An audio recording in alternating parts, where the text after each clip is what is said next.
I'll show you why after you guys tell me what exactly is wrong with this code so far. There's a very big problem with the code. Look closely at the constructor. Line 34.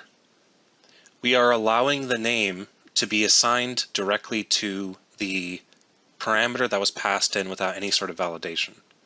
If you use properties in order to do validation, which is very common, then what you want to do is you want to assign the property, not the field, to the value, so that whatever was passed into the product constructor gets validated by our property. So I wanted to point that out real fast.